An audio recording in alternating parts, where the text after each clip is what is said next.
Good evening, ladies and gentlemen. Welcome to another edition of the Triple W podcast. We are back for a special edition because we have a lot to catch up on.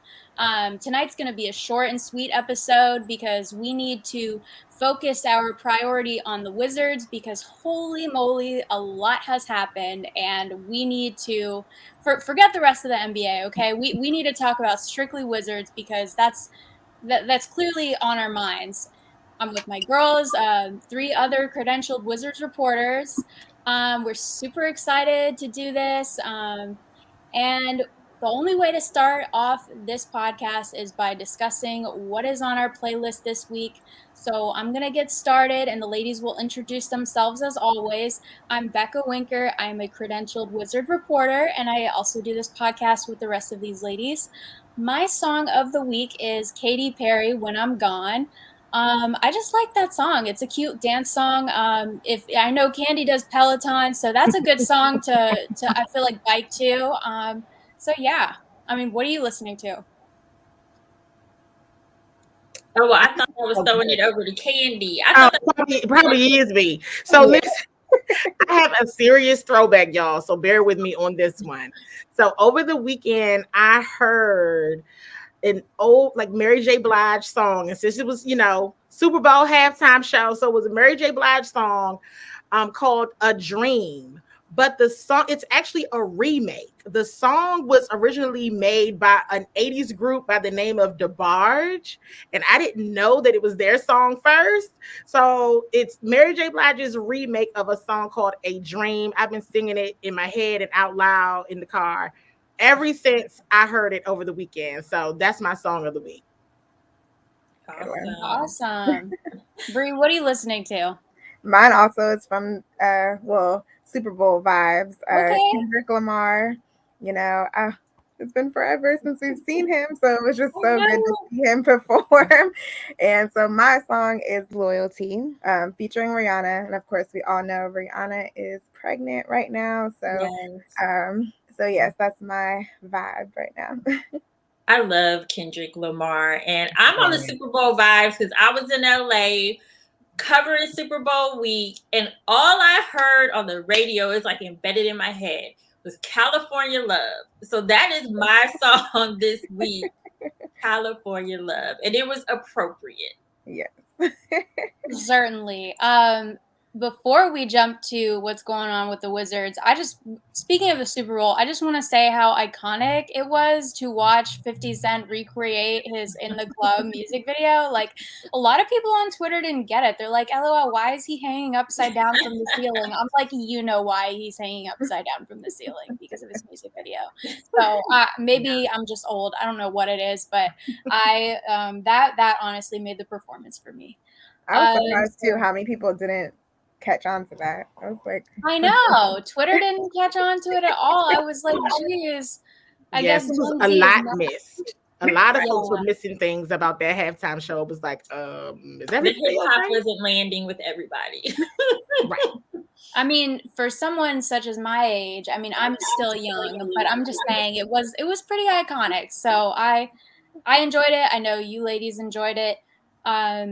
I don't know how much we enjoyed what's been going on with the Wizards, but we will find out. So let's discuss. Candi, fill us in. Let us know what we've missed or haven't missed.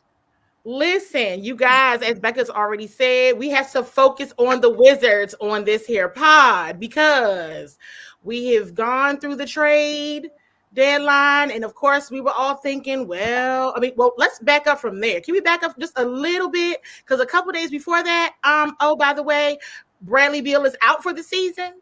Mm-hmm. That day-to-day wrist injury that was going to be 4 games is now out for the season. So that was the first what's happening here. Right. Okay. So Brad had surgery and all is well. He had surgery on trade deadline day. So that was that. Then here comes all the news about the trades coming in. Montrezl Harrell's going to Charlotte. Welcome back, Ish. And then Vernon Carey is here.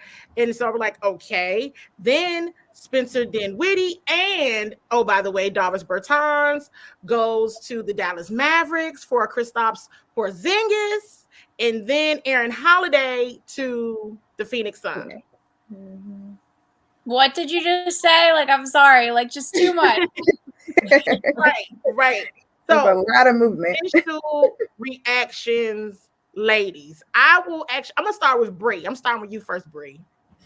So Becca was actually keeping us up to date real time with Trez's stories in his Instagram. I think it was the morning or the night before or something like that. But before it all happened, okay, the day up, yeah. And he, before it was officially announced, and he was putting in his story so much disappointment and just like loyalty this, and people will tell you that, don't believe them. And so we were like, oh no. I think as a consensus in our group chat, we were like, okay, we already know what's on its way. And so that was pretty, it was kind of sad though at first, because it's just like, dang, like we really liked Trez.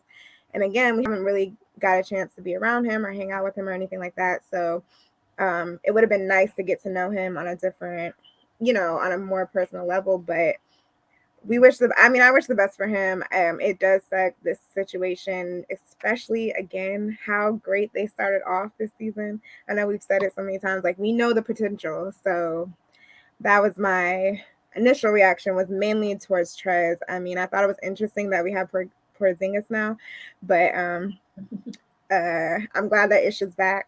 And so those are my initial reactions. All right.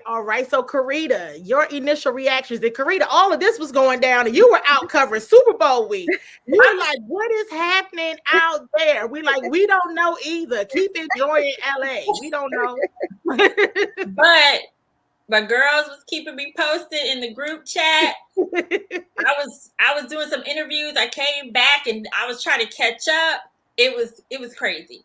But I did say on the previous episode, I had a feeling something big was going to go down. And it did go down. I will say I am happy, like everyone else, to have Ish Smith back. I always thought he was a good vibe on the team and just a contributor. Everything about Ish I like. I'm not a fan of the trade, though. I do think Tommy Shepard had to do something because they just weren't meshing. They just weren't working. I think this was more about moving pieces away that maybe we're not meshing with the team versus actually getting a lot back, because I didn't really think that we got a lot back based on what we traded. But, I'm sad to see Trez go because he had great energy. I'm not surprised about it, though. If you think about who they would possibly trade or who they would be willing to trade, I did think Trez would be someone they'd be willing to trade. I mentioned on another show that Davis Bertans needed to be traded. I'm surprised they were able to do it, but I agree with that trade. So Spencer Dinwiddie wasn't working in the backcourt. So, I mean, it makes sense. I just don't know if it was like a trade that's going to really make a difference. Those are my initial thoughts. Absolutely. Becca, what are your initial reactions? My initial reactions were, okay, I guess we're just gonna start all over again, like a brand new team. No, but in all seriousness, Tommy Shepard, his goal is to keep Beal, re-sign him. That's the goal. That's the organization goal. And as Carita said, Spencer Dinwiddie was not vibing with Beal in the backcourt. It was not working for whatever reason. And if the org's main priority is Beal, I mean, he had to go some way, somehow. Was not expecting to get Porzingis. That's awesome. If he can stay healthy. I haven't seen much of him, but I am looking forward to it. And as far as Trez goes, I think that was the biggest thing for everybody, especially the fans were disappointed to see him go. Terrible, just because of his energy. He became a fan favorite what seemed like overnight. The MVP chants in the arena every time he was at the free throw line, like that was sad. And Davis Bertans, listen, Tommy Shepard, I don't know what you tell people to get these contracts out of here, right? But you are seriously phenomenal. Like okay, a lot of Wizards fans will say, well, Tommy Shepard is the one who did that in the first place. Yeah, but if you think about past GMs, they weren't able to fix their mistakes as fast or as like swiftly as Tommy Shepard does. He got him out of here just as fast as he gave him that extension or that contract. So cool. Like, he's on the phone all the time and it shows. Like, that's all I'm gonna say. Like, yeah, he got something. He is quite the negotiator. Yes. yes. Yes. That is a nice way to put it. I don't know if it's those blue eyes or what it is, but but it works. The right thing to say. Listen, right. It's like what just happened. But I want to go back to a word that I heard you use, Carita, and that's vibe. So press conferences after the trades all happened. We heard some comments from KCP that was hinting to people just being happier, and the vibe in the locker room, just, people are being good. We've even heard Davis Bertans all the way in Dallas talking about nobody's fighting over minutes and all of this, and I'm like, well, what was going on in there? So I think so, ladies. What is your take on this consistent now feedback that we've heard about the overall vibe and chemistry of the team, which we all knew something was going on, but what do you all think? That's what I was going to say. I'm just glad we know what was happening, because finally came out going on in that locker room, and now they're talking. Now we know. But I'm just happy we know what was going on. And it sounds like there may have been a lot of egos. And I'm just surprised that they are publicly kind of expressing that there were those locker room issues and that they're happier. And I am a little surprised about that. I will say this team does tell secrets a bit more than I would expect. But hey, I'm listening. I'm here for it. But I am a little surprised by that. But like I said, I'm just happy to know that what was going on, because we all just knew something wasn't right, and we couldn't put our finger on it. And now it seems like we know the tea. Yeah, they're also lightweight now. When they talk, they're just they're all smiling and lightweight. No one's speaking together, joint press conferences like best friend, like how Trez and Brad were, which is good, because I don't want anybody to, get in over their heads too soon.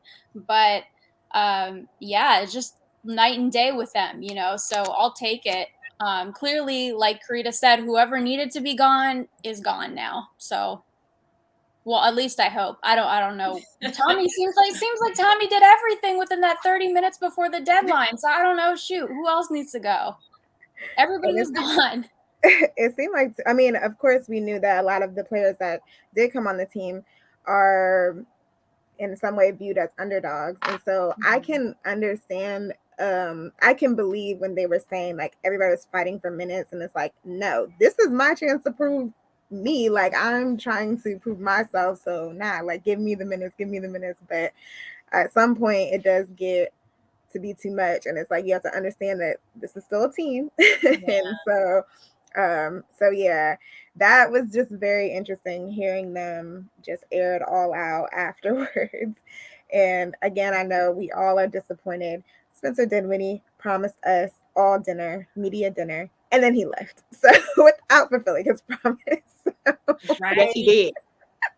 But yes, he did. And I'm this close to jumping in his DMs like, Spencer, listen, are forget you there? Dinner. Spencer Dinwiddie, you're not listening, but in the slight chance that you are, let me hold some crypto, okay? Let me hold some crypto. I need some Bitcoin. But I do have it. I will say, like, when I think about it, they started off like with a good rotation. Everybody was probably getting minutes that they were satisfied with. But then as guys got healthier and started coming back, then that's when you saw a lot of people like not getting the minutes that they were normally getting. So I could kind of see how it could bring some tension, because, even we were like, what is the rotation? I mean, he's still Coach Unseld Jr. is still trying to figure out the rotation. So I could definitely see there being some frustration in the background with what was going on, especially as guys started coming back. Yeah, because what Gafford had to sit out when TV came back, and we know that he finally he was like starting, and he was really making a name for himself. So yeah, I'm sure there's lots of other situations like that too. That's true. Yeah, no, that's a great point, you all, because for us, right, it looked like a strong suit. Like, wow, there's depth on the roster. Like, this is a good problem to have. But for folks in the locker room, they're like, this is a problem. This is a good problem to have. Especially when guys are coming up on their contracts. And like you were saying, Bre, they feel like they need to prove themselves every single night to stamp, their position on a team. So yeah, just wasn't working here. And we want to go back to we like Ish. Ish is lovely. He's a wonderful person. And I'm sure everybody else that we haven't met either. Porzingis, I think he's listed as like 7'3", but he's taller than that. He's a tall man. I've never seen anybody that tall. Listen, he looks like Slender Man. Yes. I've seen some people like, why is he so tall? Yes, like seriously. But ladies, we have to ask this question, and you guys talked about it a moment ago. And Becca, I think you pointed out, did the team get better? Or Carita, you pointed out, did the team get better? Or was this really a move to just get some of this bad energy out of the locker room and bring the joy into the locker room? Because that's how Tommy Shepard described Ish Smith. Like, some of the joy back into the locker room. Because, everybody loves Ish. So, I'm just wondering, was it really just a move to get people out? I think it was halfway. Halfway. I think it was half a move to get rid of people. I think Tom would have to make some sacrifices and did pick up, players or give up, certain things. But I think it got better in a sense that people will be happy and more willing to play. Yeah. As far as Ish Smith here, he's lovely, but now, we have this point guard role we need to fill. And, like having a real starter. I mean, we've got Neto, we've got Ish. I mean, Ish is a great locker room presence, and we all agree on that. And it's been, stated by several players. But I think time will tell, obviously, and I hope time doesn't disappoint us again, as it has in the past. But I think we got better. I mean, more forwards, I guess, with Porzingis, but I'm not so sure about that. I know Carita has something to say for sure. She's like, I can tell. My face is just like, my mind's like. She's like. No, I mean, I agree. Actually, I agree with you, Becca. I think that the main motivation was to offload people that were not good for the locker room. But at the same time, I do think he was looking for how he could make the team better and meet that goal. Now, whether or not they actually get better, I do agree with Becca. Time will tell, because like we've seen this before. They came out, they won the first game after the trade, but we saw them be great in the beginning of the season and then it fell off. So I want and I need to see consistency.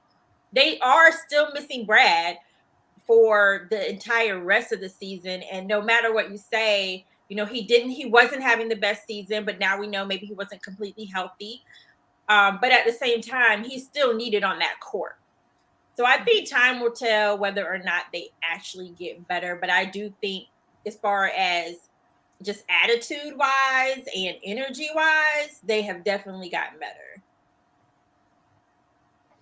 Yeah, I agree with all y'all. Yeah, they do. They've been a really chipper in these press conferences. I'm like, well, dang, what were they doing in the locker room? I mean, we do know they got in that one fight, right? Who the issues were, right? Because they are very chipper. Yeah, clearly everyone who needed to go is now gone. So I mean, and I want to say another thing too. I think the rest of this season will be something that Brad is watching if he wants to come back. I think he's going to be carefully looking at this team to decide whether he wants to stay or not. And if the team, I mean, yes, like I do not think the team is going to be, you know, as good without him because, like Carita said, they do need him on the court, but he's not available. So I think the pieces that they do have right now is going to be very impactful for if he decides to stay. Because they're going to offer him a lot of money, but I know other teams will be interested in him as well, and he's going to be at a crossroads. So the rest of the season is very important, I think. It doesn't seem like it, but it kind of is, right? Oh, yeah, for sure. I mean, you don't want to see your team just continuing to lose. It's rough out here, man. I feel like we're starting the season over again. Like, what just happened? Yeah, I mean, I can tell y'all this. I did not see this coming. I did not think that, you know, based on, of course, you know, at the beginning of the season. And it's like, I don't even want to go back and listen to that first episode of the season when everything, and you know what? We felt like it was all a dream too. We kind of knew this was all too good to be true. And that's sad that we were right about that, but at least we were right, you know? But I was enjoying the ride. It was nice while it lasted. What was the name of our episode? Like, wow, who are these wizards? Yeah, who are these? We gotta say this again. I was on Twitter talking trash. I was doing the most just for them. I wasn't that far down the line, Becca. Listen, I mean, I know I said some outlandish things to y'all. I had some real high hopes and predictions for that team, and that made me look really bad now. Really bad. Yeah, I had a real hot head online, so now I'm not making any halftime memes and any of this, you know, talking trash, especially after that 35-point lead being lost like that. Oh no, I'm not doing. I'm not saying a word. I said, how we get here? Remember, and even let's reminisce for a moment. Why don't we? Before we close out, they were MVP chance for Trez. My goodness, and now he plays for another team. His energy was definitely unmatched. I just wonder what happened though, because something changed with him too. So, and then there was that locker room fight, and it was never the same after that. It's like the honeymoon phase ended, and the real clause came out, and somebody clearly had to go, not just one person. I enjoyed having him definitely on the team for the time that he was on the team. He was a different kind of guy. Sure. Yeah, but I really do wonder, like, what was the thing that switched for him, and what, like, was it something that someone said, and he's just been holding it in for that long, and then he just let it out with that, and during that halftime, or we'll never know. Maybe he'll talk in his press conference with Charlotte. Yeah, I'm waiting on that one. That's the one I was waiting on because I couldn't believe Davis Bertans. Get him out of here, Davis! Davis, you have some nerve, and I know you're not watching this podcast, but you have some nerve saying all that big role stuff. Okay, going 1 for 7 every night. But to be fair, he didn't say he wanted a bigger role. He said people were arguing about having a big role. I don't know what he was saying. I feel like I don't know.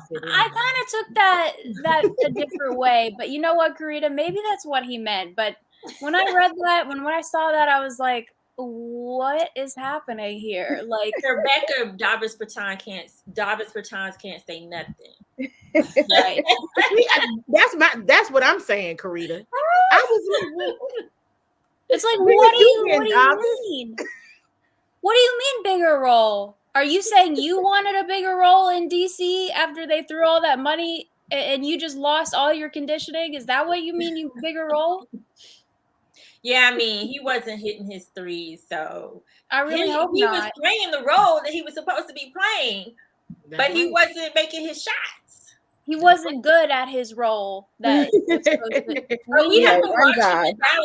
watch all these guys on their new team and see how they perform, because sometimes that change of environment works well. I've seen it all happen before for like teams Oh. that I root for. I'm not I talking, I'm not definitely rooting, but wanna just watch like the Dallas Yeah. match.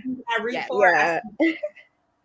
When the Bucks won, I wrote an article on all the Wizards, like of for the past couple of years that played for the Wizards and then left and then won a championship. Don't want to ring. Bertans is gonna be lights out again, okay? And he gonna be out there like don't Otto worry Porter. about that. He's He gonna gonna be be doing lights like out Otto Porter. shooting like Steph Curry again. Yeah. And we're all just gonna be like, Where was that? how interesting. Right. You knew how to shoot threes this whole time. You just didn't want to shoot them for us. Right. Get out of here, Bertans. Hold it out. Well, ladies, I guess that summarizes it, right? Anything else? I think we've covered as much as we can cover today. Yeah. But you can be The Wizards always give us a lot of content. Right. A lot of content, a lot of drama, a lot of chaos, but we did manage to cover it in under 30 minutes, so I will take that for sure. Same. That being said, time will tell how these Wizards will play out. Hopefully, they will get somewhere. In the meantime, I guess all we have to do is wait and see. We are the Triple W Podcast. You can find us on Twitter. You can find us. Our personal handles are listed here. I'm Becca MVP. You can find Candi Seawall SE for sports and entertainment. You can find our media guru at Vids by Bre and our PR guru. Sorry, I'm like losing it tonight. Carita C. Parks. Our PR master, our Super Bowl queen, Carita C. Parks. You will be hearing from us next week. Until then, see you soon. Bye, everybody.